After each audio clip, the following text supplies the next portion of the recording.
Welcome, everyone, to the T-Rap Show with your host, Trapper Goldsmith, where we showcase elite athletes and sport individuals with their inspiring stories and rise to glory in their pursuit of everlasting greatness.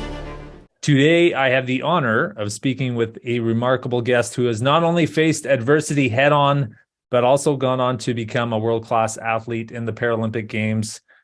He's a true inspiration, and not just for what, Curt, like you've overcome, but also how you mentally, you turned your disability into a strength. In fact, I listened to an interview where you said, I think there's a reason people like us live through these things. You're selected to push the limits. And I love that mindset. We're going to get into that today. In this episode, we will dive deep into Curt's personal journey, his experience as a Paralympian, and the valuable life lessons he's learned along the way. So I hope that this story will inspire you to overcome your own obstacles and pursue your goals with courage and perseverance. So Curt, welcome. Take two live here. How are you, man? I'm doing great. Thanks, Trap, for having me. It's an honor. I'm very humbled that you asked me to be a part of your program, and hopefully share some insight with some of your viewers, and you know, a little bit of a glimpse inside of you know, the journey that I've taken thus far, and you know, thanks for watching, you know, that interview that I had there, and you know, I think you know, you lead to a very valuable message and point is, you know, I think when you go through something as traumatic as what people like myself, and even you have some background with that sort of also, and you know, I think you come to a fork in the road, and the fork in the road is, you know, you either move forward or you stay neutral, or you go backwards. And when you go backwards, it turns into a cascading amount of problems and events that can, you know, shape your journey negatively. And you know, it took me a long time to get to a point where I was comfortable and okay with, you know, with what had happened, and I decided to look at it in a more positive nature, and to look at it like it was a golden opportunity to redefine, you know, certain things in life that were really important to me. You know,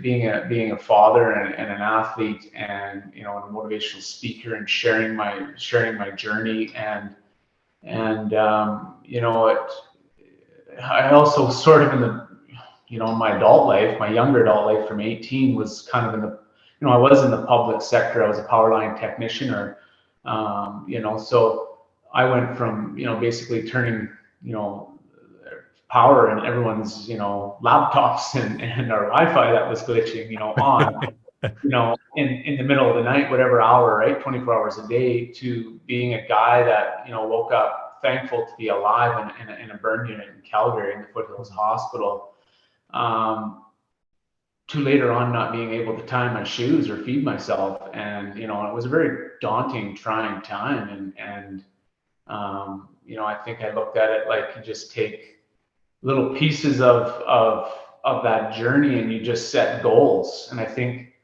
if you don't set some sort of goal when you're going through that, you know, you're not propelling, you're not moving forward. And I just kept, you know, accomplishing these small little tasks and these small little goals, to eventually starting to set some bigger ones, and setting the stage to be a multi-sport national athlete. You know, I played hockey with the Canadian amputee hockey team. That was the first sport that I got into. You know, my background, I played hockey since I was 4 years old, and grew up with, you know, with obviously Canadian. I mean, it's our number one sport. It's you know, that was the one thing that I wanted to get back into for myself, but also, you know, my kids played hockey too, right? So they were propelling me to try to, you know, get back into it. And, you know, I just set little goals, like going to the rink, like, how do I even get dressed? You know, like, that's a pretty valid question. You can have all the mindset you want, but physically, how do you put your gear on? How do you tie your skates? And, you know, things. So I just started with little goals like that, and to eventually, you know, playing with able-bodied people in my home community in Vernon, and so I think it was just finding different ways to do it, and setting goals, and I mean accomplishing them, right? So yeah. So Curt, yeah, a couple of things on there. I mean, incredibly, you said you were an athlete leading up to your accident, but you became a world-class medaling at the Paralympics, and medaling with the hockey team as well after your accident. So a lot of people, you said, coming out of that, you seen it as a strength, you see it moving forward, but more than not, athletes like slip into depression, slip into abusing alcohol, or however they cope from that. They don't. It doesn't act as a catalyst for them to get better as a human being or better in sport. It actually prevents them from going anywhere or any further. And what do you think is the difference there between and not just sports, but people that go through a life-changing event like that and actually use it to go on to become motivational speakers, or go on to have higher levels of success? What is that little trigger, and do you think? Well, just going back, I didn't medal at the Paralympics. I came sixth, which I had, hey, I had a golden opportunity to put myself in a great position, but I had a bit of a wipeout there, and I ended up wrapping up in sixth. But okay, but you had medals at the national level. I did. I had through snowboarding and border cross and bank slalom, I had multiple world medals in snowboarding, and also a gold medal with the amputee program in Finland. So then nationally, this was absolute amazing just to see some of the pure talent we have in this country, whether it's in hockey or snowboarding. Right? So anyway, to answer your question, as far as the trigger point goes for being able to kind of overcome some of that stuff, like it's really a mindset, Trapper, I think, and I think you played high level golf, right? I mean, you did some amazing things in your career also, and appreciate that. I think it's a mindset, man. Like, I mean, if you don't have a mindset to overcome, let's be honest. I mean, you can't. Everybody goes to an event, whether it's golf, it's hockey, or it's snowboarding, and you're there because you want to win, right? Mm-hmm. That's why you're there. If you're showing up to the rink without those expectations in your mind, I mean, you might as well stay at home, right? And that's what I told my son all the time when he played hockey, right? It's the same mindset. It's like you show up and you want to do your best, and you want to provide that W, right? But it doesn't happen always, right? And that's okay. You know what? It's okay to lose. Like I can sit here and I can go through so many different scenarios just with snowboarding in itself, just where there's a lot of pressure, like sponsorships, doing well to stay carded, and to stay a part of the national program. That all takes money to travel the globe too, right? You don't just that just doesn't appear. So when you have these events, say you fly all the way over to, Finland or Spain or somewhere, and you're going over there, and you lose. Well, you don't lose, but you come in, let's say 10th or 8th, or, and you had a wipeout, or, like I had one time where I had equipment failure, right? I had some stuff fall apart, and I'm getting ready to go up in the gate. I'm in the, I'm just getting ready to strap on, and I'm like, got parts coming apart, right? And it's like, well, I mean, just send her, right? Like, and like just stuff like that, where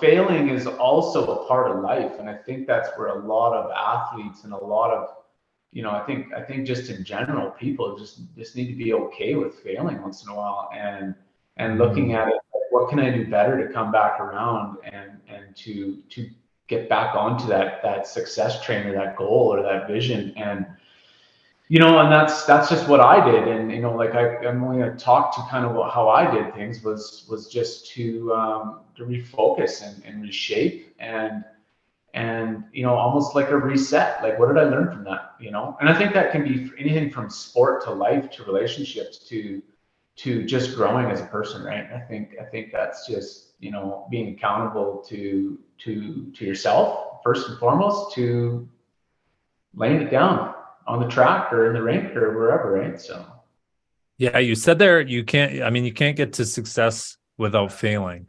And an athlete, you think about any athlete journey, it doesn't matter how great or what level, you will always fail more than you succeed. That's that's just right. the path of greatness, really. Do you think people fear, like, well, I know people fear failure.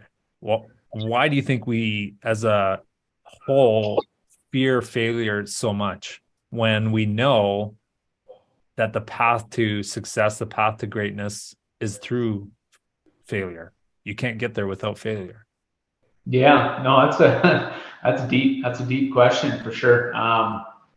Why do I think we fear failure as you know, as humans? Is I think it's just a multiple of factors. You know, I think it's a lot of internal pressure, but it's also how are you viewed, right? And I think a lot of people look at you know, what does that do for what people think of me, or you know, whether it's sponsor related or it's, you know, or it's just as a country, right? You know, I think sometimes like when you're playing at world international levels for sport, you wear the maple leaf proudly and you want to honor that. And I think when you don't get the success or the benchmark, whether for yourself or for the program, that yeah, I think I think there's a fear involved there, right? And a little bit of anxiety and a few different things, right? And it's, you know, I can just think of multiple times where, you know, even in Pyeongchang and, you know, like I had many sleepless nights after I came back from Korea because I knew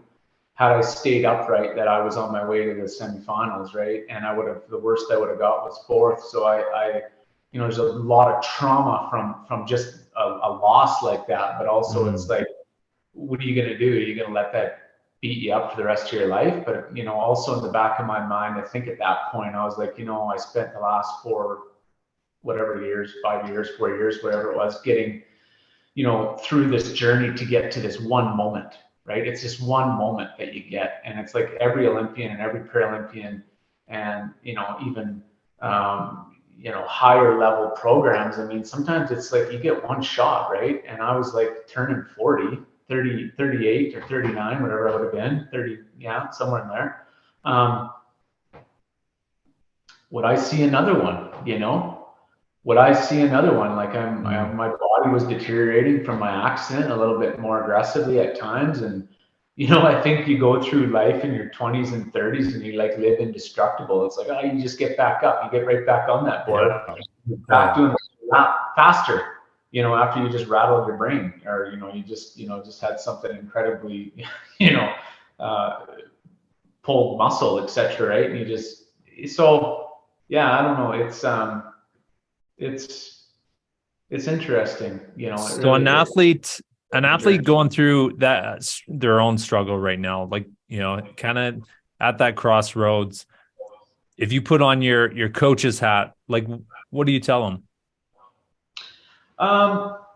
You know, I often, you know, when I speak to different, you know, people or athletes or whatever, right? I mean, I just say, just go out there and be yourself, man, and trust in your instincts, right? And I think that's one thing that a lot of people, you know, they lose focus of is the noise in the background, right? It's the sponsor, it's the, you know, all these different things that are going around you in the background, and I think it's just, there's a reason that you want to do this sport. You love it, right? So go out there and have fun with it. And like I always tell, like even my messages to my son is like, just to go have fun. Like you can't expect everything to always fall into place. So like just go and have fun with it. Let go and lay down some of the best, you know, good vibes you can, and that's really the message that I think, you know, like looking back on my,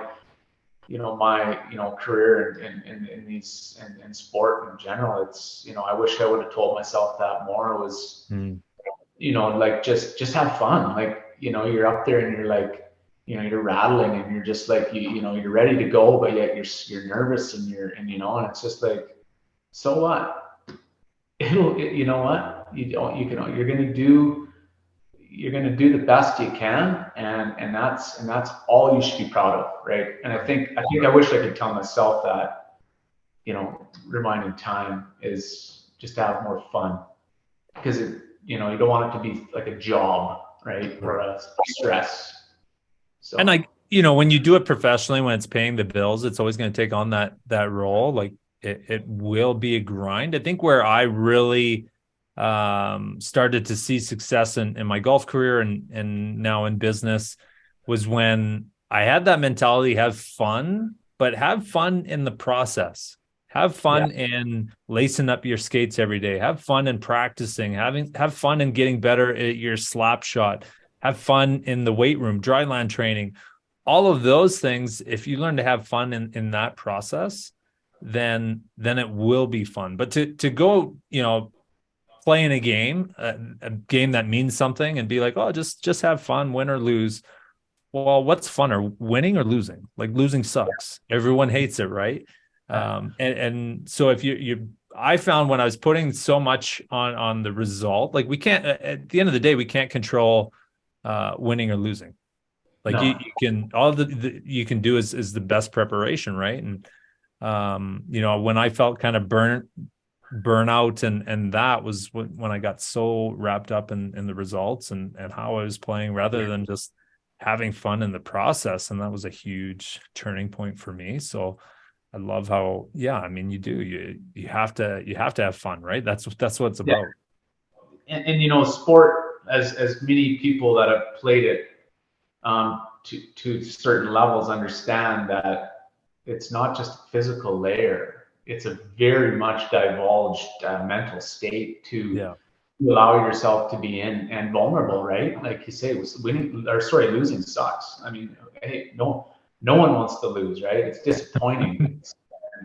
But through loss comes success, and like putting in the hard work in the beginning, and not just. I think some people also just expect, well, I've done well at this race or in this game or whatever, right? And they just kind of get a little bit almost nonchalant with hey, we're gonna win this, like. And that's the totally wrong way to look at sport. As we all know, like we've seen major upsets in different categories in whatever sport you're talking, right? So I think setting yourself up to be prepared is, but as far as the result, I mean, if you're as prepared as you can be, I mean, the result's the result, and grow from it and cherish the wins. And I wish that I would have cherished the wins more than always like, okay, gotta go to the next one. What's the next one? It was like, take that moment and treat yourself and do something to remember it and look back and reflect and be like, hey, how did I do that? Right? That's a good question sometimes to ask yourself. How did I win, or how did I do so well? Yeah. What was I doing? Right? Learn from that too. For sure. Yeah, totally. So rewinding a bit and kind of with our topic today on mental toughness. I mean, I know how you came out of it, but I know immediately after, when you wake up, I remember waking up in the hospital bed and, I'd been through the emergency surgery. They removed my entire colon, and I knew, you're looking down, there's staples all at your body. Physically, you're never going to be the same again. So you go through a depression. You can't help it, right? Like it's a dark. You're like, man, am I ever gonna, be normal again? So what steps, if you had to give our listeners some tangibles, what steps did you do to come out of that and really like start to get the mindset of this is going to be a strength for me. This is going to make me better.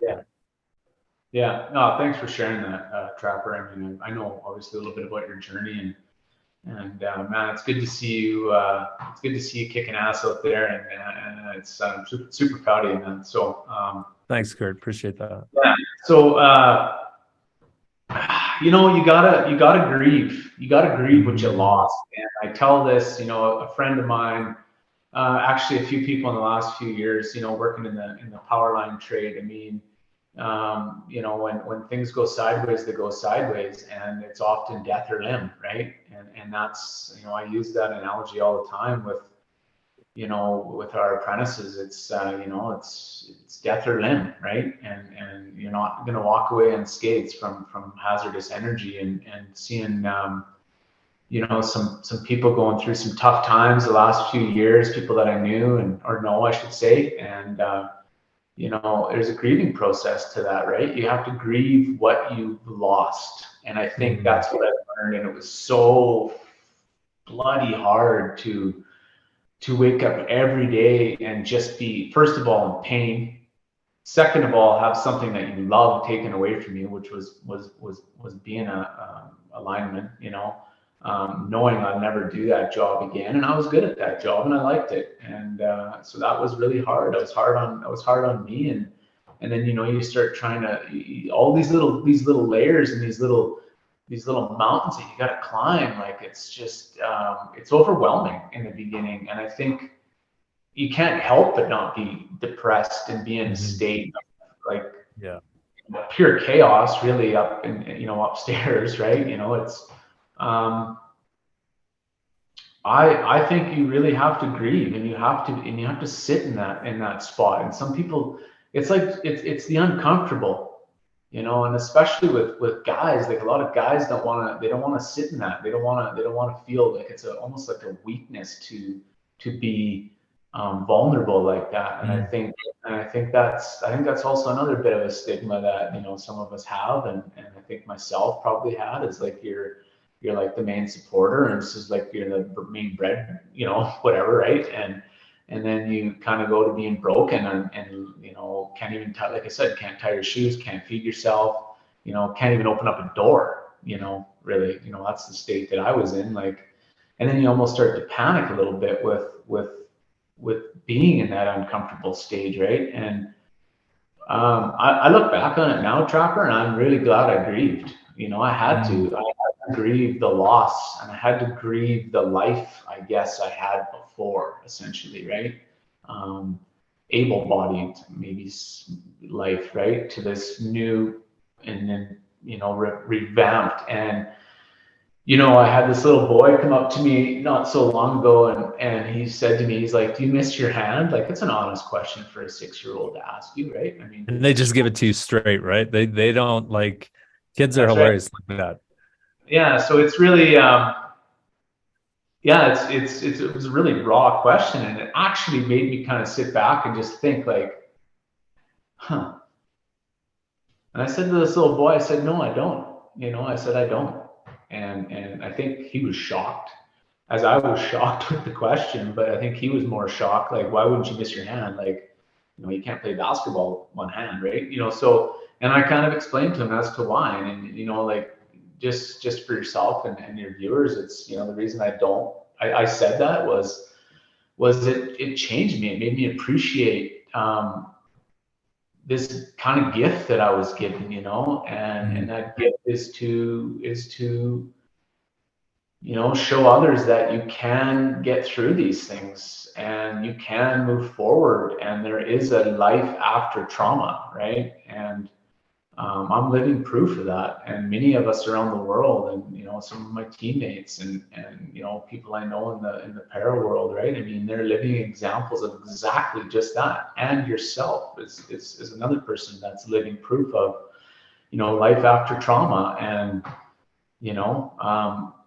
I started this company maybe 11 years ago, Limitless Communications, and forcefully kind of thrown into the fire, and in my uncomfortable, like, persuaded to start speaking a little bit, and you know what, I love it, and I've been going strong with my company for almost 11 years, and it's about just sharing my journey and talking to people, and getting people to look at what can happen with accidents, and safety aspect of it, but also, like, what it's like to live in a burn unit, what it's like to be, on death's door 3 times. I almost died 3 times, and yeah, I think I was chosen. I was chosen in some regard, a multitude of maybe reasons. And I think that's the only way to look at it, because the other way to look at it is, it's a tough road going the other way. It's darker for, yeah, absolutely, man. That's So, man, you hit on some really good points there. I mean, grieving the loss, if people don't understand, and I didn't lose a limb, granted, I'm not an amputee, but I lost a big part of my body. Physically, I'll never be the same again. My life has drastically changed since my surgery, and you feel like you've lost someone, like yeah. and I actually never took the time to grieve, like you said. That really resonated with me, and I appreciate you talking about that. It's it is a loss that you have to overcome. I remember hearing a saying. It said, God gives his greatest battles to his strongest warriors. And it's true. As more stuff started to happen to me, and you're in the hospital, I really started to kind of have the saying that, man, this is going to be a great story. Yeah. This is because you think about, a great warrior, a great, movie, and the warrior overcome the biggest battles, right? That's If right. he was just sitting back and it was, oh, they conquered the land and it was easy and he sat in his chair, well, it wouldn't make a movie. Yeah. And so it's the big battles and I just kept telling myself, man, this is gonna make a great story. This is Yeah. gonna make a great story when I overcome on the other side. And your company, Limitless Communication, so you do a ton of motivational speaking, and I know that message definitely resonates um, with a lot of people. So through that, kind of, to wrap up and talk about Limitless Communications, your company, and what's what's your hopes? What's a mission that drives you to get out there um and speak to other individuals that are going through a hard time? Is it to motivate them to become better or overcome challenges, or all of it? What's the mission behind the company you started and your motivational speaking? Yeah. So, I've spoken to so many vast different type of industry, from hospitals to electrical companies to oil field companies to schools to I'm sure I'm missing a ton of different sectors, but just to kind of give you a big picture of sort of what I've sort of done with this company. And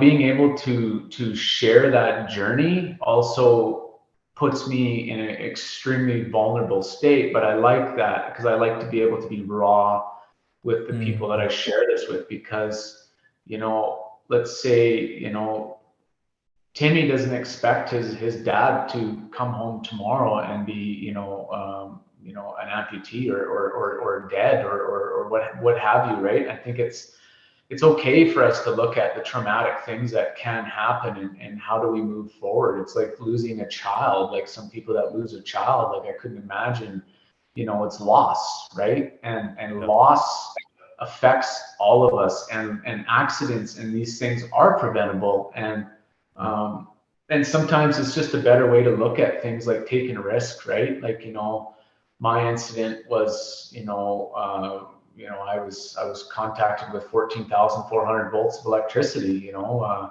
I was the grounding point, and my coworker made a mistake and he fell into me. And I had before this actually had happened, this incident, I had thoughts of, like, I don't like how this job's going. And I vocalized that. It was kind of like my voice wasn't heard. And I lived in this world with risk. Every time I went out, I had risk, right? You're dealing with Mhm. Totally. high voltage, right? Like all Yeah. different types of high voltage. And oftentimes where I come from in Saskatchewan, when I worked for the utility there, like, I was out by myself in the middle of the night, 50 below, climbing power poles in the middle of a field, hiking in 5-foot snowbanks and carrying your gear, and then climbing a pole all by yourself, right? In the middle of nowhere. And, Mhm. you know, yeah, we're highly trained individuals, and but there's still a risk associated with that. You can be as trained as you want. It doesn't mean that like the job has to get done. There's a risk associated with that, right? So, I talk a lot about that with a lot of different workforces. Is calculating risk, and being able to say no to dangerous work and different things, and not being afraid to say I don't know or whatever, right? Like sometimes it's okay to say I don't understand. Could you explain that? There's a lot of different circumstances too. Like when I talk with workforces, it's like sometimes somebody may have something going on at home too that he's just, he or she is just not focused on the job. Totally. Yeah. And it's just life. We all have life. We all, life happens, and it's okay to ask for clarification and to not understand things, and also to inspire diversity and inclusion, and people that feel like they've had trauma in their life, whether personally or someone in their family or what have you, that I want to be able to be a voice for some of those people that aren't heard or don't feel that they're heard, and to show them, hey, like, look at where I've come from, and look at what I've been able to accomplish, and and then also being a support to people that have had families, members, or friends go through something horrific, and being able to just talk to them about my experiences, and I always set out with this company 11 years ago, like just to save one person's life by a message would be super valuable to me, right? And I think I've probably, I hope, I mean, how do you measure that? But, I tell myself I have, right? So it makes me feel like, it's still a good message to share, and I hope to continue to, to do that, right? So. That's awesome, man. So if people want to kind of connect with you, use you as a motivational speaker, where's the best place to contact you? Oh yeah. Well, I got a website. It's www.curtminard.com. So just like my name and then .com. And Instagram, CJ Minard, Instagram. I use Facebook a little bit. I'm kind of, I don't know. I got to get better on my social media, but anyway, you can get a hold of me from on there, and sometimes it's just great. Some people just email me and just say, so and so in my life has gone through this, and could you offer some of your experience? And I've even picked up the phone and we've just randomly kind of connected with people, and I think that's important, right? Because like when I went through my accident, I remember being in the hospital in the foothills burn unit in Calgary, and this, I woke up heavily medicated. I don't remember if I lost my hand, but I was seriously on death's door. I remember like just not doing well, and this guy was standing in my room, and he had 3 prosthetics. He was missing one leg. No, sorry, 2 legs and 1 arm. And I couldn't tell that he had anything wrong with him, I got to know him pretty well after that, and he just, he was an electrical accident, right? Not in the trade, but just a direct, event of a catastrophe with electricity, and it really like made me just kind of just think like there's life after this. Like I'm gonna get out of this hospital. Because I think you just get stuck in this hospital. Like I was in that burn unit for like 10 weeks, right? Maybe 11 weeks or something like that. And I think, I was there so long, I brought my own mini fridge and had it full of Ensures. That's how long I was in that burn unit for. Wow. Would have been a better story if it was beer in the fridge, but no, it was Ensures. Yeah. It changed just little people like that. They change your life, right? Like, I look back at that 14, 15 years ago, and I can still remember that situation. And this guy just taking the time to talk to me, and say like, what? There's all different kinds of prosthesis, and you're gonna get out of here, and you're gonna be okay. And I was like, yeah, and I needed that. I really needed that, and I hope I can offer that to people too, right? So That's awesome, man. Well, listen, today's been a lot of fun. You and I got connected on Instagram and getting to know you more. And I was inspired by your story, but now I have the utmost respect for you just as a human being and how passionate you are about helping people. And I know you're kind of on the verge of starting your own podcast as well with your company and motivating and inspiring other individuals, like you said. But it's been an honor, Curt, having you on the show, and your insight and what you've overcome is inspired me as well. So I appreciate you, man. And I know you're going to continue to achieve greatness and help others achieve greatness as well after this. thank you, and hey, you're inspiring us too, Trapper. You know, you're a man of your words and very honorable human being. So thank you for having me, and yeah, I hope we can continue to evolve our friendship. Absolutely. Okay, brother. Sounds good. Take care. Thank you. Take care.